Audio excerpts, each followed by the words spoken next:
Assalamualaikum warahmatullahi wabarakatuh.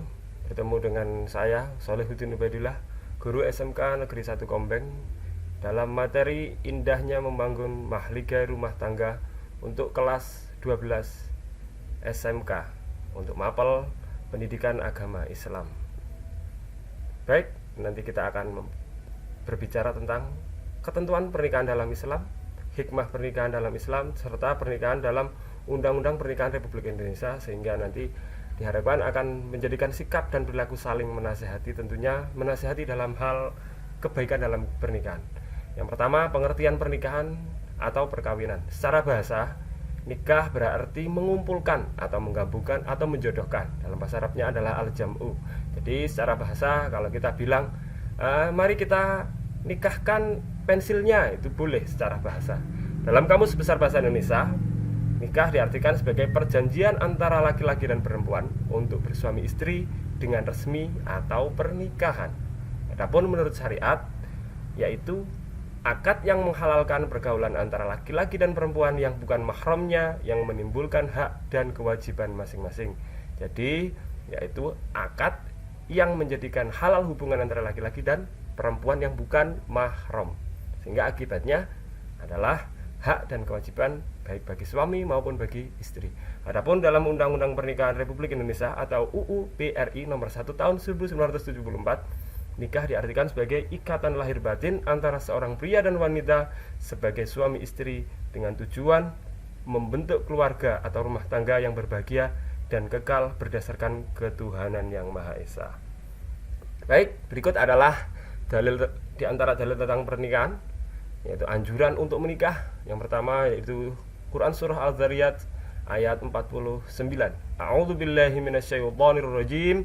Wa min kulli syai'in khalaqna zawjaini la'allakum tadhakkarun. Dan segala sesuatu kami ciptakan berpasang-pasangan supaya kamu mengingat kebesaran Allah. Yang kedua yaitu Quran Surah An-Nahl ayat 72. A'udzubillahi minasyaitonirrajim.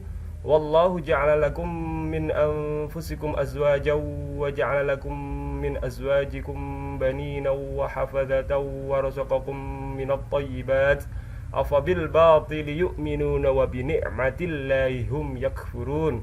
Allah menjadikan bagi kamu istri-istri dari jenis kamu sendiri dan menjadikan bagimu dari istri-istri kamu itu anak-anak dan cucu-cucu dan memberimu rezeki dari yang baik-baik.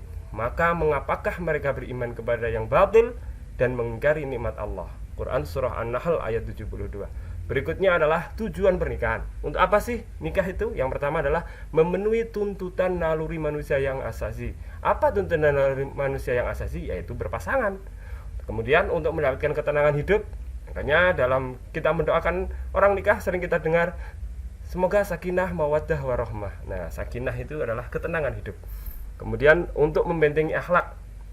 Selanjutnya untuk meningkatkan ibadah kepada Allah, karena nikah sendiri hakikatnya adalah ibadah kepada Allah karena dilakukan oleh Rasulullah SAW.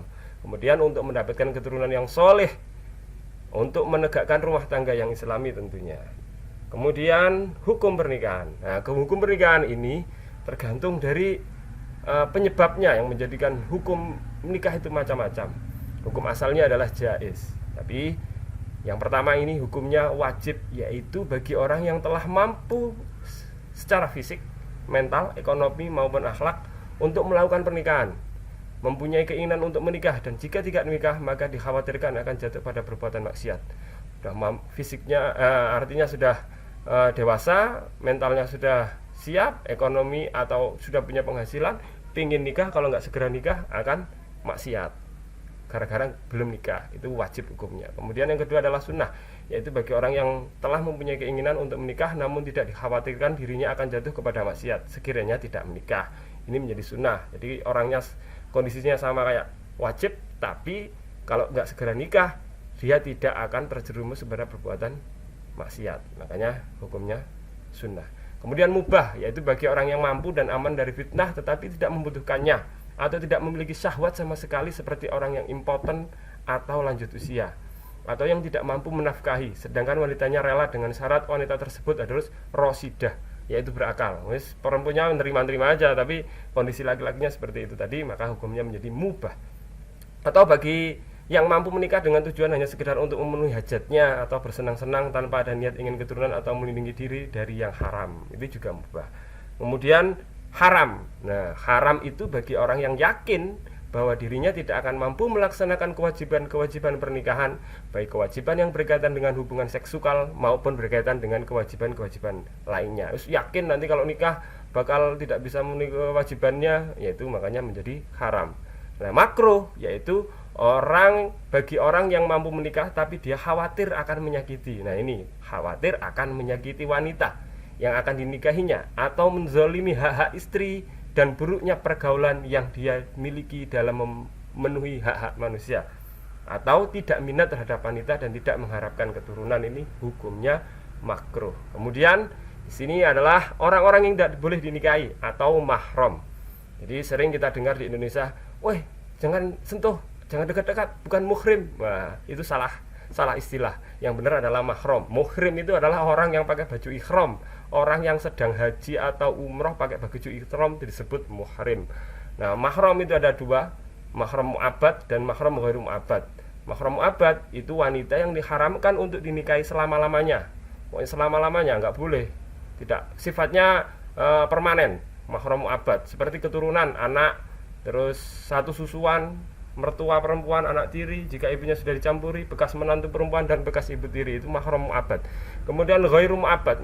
Ghairu mu'abbad itu lawan pengertian dari mahram mu'abbad tadi, yaitu orang-orang yang tidak boleh dinikahi selama waktu tertentu dan dalam keadaan tertentu. Dalam arti larangan untuk dinikahi untuk sementara waktu.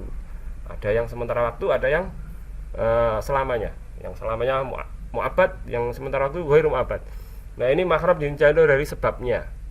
Ada keturunan, ibu, seterusnya ke atas, ibu, nenek, dan seterusnya, anak perempuan, dan seterusnya ke bawah, anak, cucu, dan seterusnya, bibi baik dari bapak atau ibu, tante ya, anak perempuan dari saudara perempuan atau dari saudara lagi, atau keponakan. Nah, keponakan itu tidak boleh, itu mahram.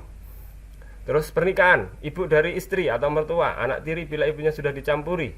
Nah, kemudian istri bapak atau ibu tiri, terus istri anak atau menantu. Terus sebab persusuan, ibu yang menyusui. Waktu kecil kita titipkan ke tetangganya lagi produktif, punya ASI, kita nangis disusuin.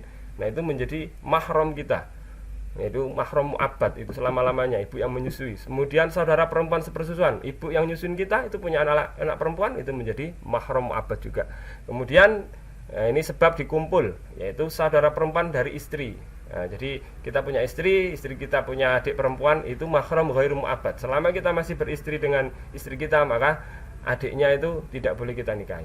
Nah, kemudian bibi perempuan dari istri, itu juga ghairu mu'abbad. Keponakan perempuan dari istri, itu juga ghairu mu'abbad. Selanjutnya rukun pernikahan.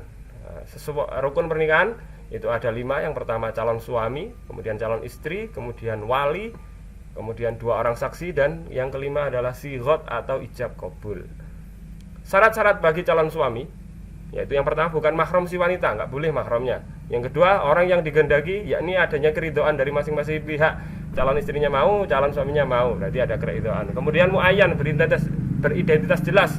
Harus ada kepastian siapa identitas mempelai laki-laki dengan menyebut nama atau sifatnya yang khusus. Harus jelas, nggak boleh ini siapa dan di mana rumahnya, nggak boleh, harus jelas pokoknya. Syarat-syarat calon istri, bukan mahram si laki-laki. Kemudian terbebas dari halangan nikah, misalnya masih dalam masa iddah. Masa iddah itu masa menunggu. Apabila ada perempuan yang dicerai mati atau cerai hidup suaminya, maka dia tidak boleh langsung dilamar. Harus menunggu dulu. Kalau dia hamil, maka nunggu sampai bayinya lahir. Kalau dia lagi haid, maka 3 kali suci. Kalau dia sedang tidak haid, ketika dicerai, maka adalah 4 bulan 10 hari. Ada keterangannya sendiri ya. Atau berstatus istri orang, nggak boleh istri orang. Kemudian syarat-syarat wali, orang yang digendaki, bukan orang yang dibenci. Kemudian laki-laki, bukan perempuan atau banci. Mahram si wanita. Terus baligh, bukan anak-anak, berakal, tidak gila, adil dan tidak fasik. Fasik itu apa ya? Suka melakukan perbuatan dosa dan juga melakukan kebaikan. 3, terhalang wali lain. Jadi kalau masih ada bapak, nggak boleh kakak. Harus bapak dulu karena tidak boleh terhalang. Tidak buta, tidak berbeda agama. Kalau bapaknya beda agama nggak boleh jadi wali. Merdeka, bukan budak. Hari ini sudah tidak ada perbudakan. Syarat-syarat 2 orang saksi, berjumlah 2 orang, bukan budak, bukan wanita, dan bukan orang fasik. Ya, saksi ya, tidak boleh merangkap sebagai saksi walaupun memenuhi kualitas sebagai saksi. Kemudian sunnah dalam keadaan rela dan tidak terpaksa. Kemudian syarat-syarat sigot tidak tergantung dengan syarat lain. Mungkin nggak boleh ada syarat lain yang mengikat ya, syarat lain yang menjadikan sigot itu ya. Terus tidak terikat dengan waktu tertentu, nggak boleh. Kemudian boleh dengan bahasa asing, makanya di Indonesia saya terima nikahnya si ini, binti ini dengan mas kawin ini, nah boleh. Dengan menggunakan kata tazwij atau nikah tidak boleh dalam bentuk kinayah atau sindiran, karena kinayah membutuhkan niat, sedang niat itu sesuatu yang abstrak. Kemudian qabul harus dengan ucapan qabil tu nikahaha atau tazwijaha, dan boleh didahulukan dari ijab. Kemudian pernikahan yang tidak sah. Yang pertama nikah mut'ah, yaitu pernikahan yang dibatasi untuk jangka waktu tertentu, baik sebentar maupun lama. Saya nikah ini dalam waktu 3 bulan sampai tanggal pun tidak boleh. Terus pernikahan sighar, yaitu pernikahan dengan persyaratan barter tanpa pemberian mahar. Jadi tanpa mahar tapi barter. Wah. Terus pernikahan muhalil, yaitu pernikahan seorang wanita yang telah ditalak 3 oleh suaminya, yang karenanya diharamkan untuk rujuk kepadanya. Kemudian wanita dinikahi laki-laki lain dengan tujuan untuk menghalalkan dinikahi lagi oleh mantan suaminya. Jadi kalau disengaja, wah sudah ditalak 3 terus masih seneng, terus nyuruh orang lain untuk menikahi, terus digauli, nanti dicerai, kamu cerai ya, nah tidak boleh seperti itu. Pernikahan orang yang ikhram, yaitu pernikahan orang yang sedang melaksanakan ibadah haji atau umroh yang pakai ikhram itu, nah ini tidak boleh. Pernikahan yang tidak sah, pernikahan dalam masa iddah, itu tadi masa menunggu, pernikahan tanpa wali, yaitu pernikahan yang dilakukan seorang laki-laki dan seorang wanita tanpa izin walinya, tidak boleh juga. Pernikahan dengan wanita kafir selain wanita-wanita ahli kitab. Ahli kitab itu ya ada pembahasan sendiri karena ada pro kontra ya. Dari ahli kitab itu Yahudi Nasara yang disebutkan dalam Al-Qur'an itu. Terus menikahi mahram itu nggak boleh, tidak sah. Pernikahan menurut Undang-Undang Nomor 1 Tahun 1974. Pegawai pencatat nikah atau PPN mempunyai kedudukan yang amat penting dalam peraturan perundang-undangan di Indonesia, yaitu diatur dalam Undang-Undang Nomor 32 Tahun 1954. Bahkan sampai sekarang PPN adalah satu-satunya pejabat yang berwenang untuk mencatat perkawinan yang dilakukan berdasarkan hukum Islam di wilayahnya. Artinya, siapapun yang ingin melangsungkan perkawinan berdasarkan hukum Islam berada di bawah pengawasan PPN. Maka dari itu jangan sekali-kali kepikiran melakukan nikah siri. Jadi sudah ada aturannya dalam negara kita. Terus hikmah dan manfaat pernikahan. Yang pertama, pernikahan merupakan jalan keluar yang paling baik untuk memenuhi kebutuhan seksual. Kemudian, pernikahan merupakan jalan terbaik untuk memuliakan anak, memperbanyak keturunan, melestarikan hidup manusia, serta melihara nasab dan keturunan supaya jelas anaknya siapa dan lain sebagainya. Pernikahan menumbuhkan naluri kebapakan dan kebuahan yang menumbuhkan pula perasaan cinta dan kasih sayang. Ini secara otomatis, malam-malam anaknya nangis, ibunya bangun dan lain sebagainya. Pernikahan menimbulkan sikap rajin dan sungguh-sungguh dalam bekerja karena ada rasanya tanggung jawab terhadap keluarganya. Pernikahan akan mempererat tali kekeluargaan yang dilandasi rasa saling menyayangi sebagai modal kehidupan masyarakat yang aman dan sejahtera. Demikian materi untuk indahnya membangun mahligai rumah tangga atau pernikahan. Mudah-mudahan bermanfaat. Assalamualaikum warahmatullahi wabarakatuh.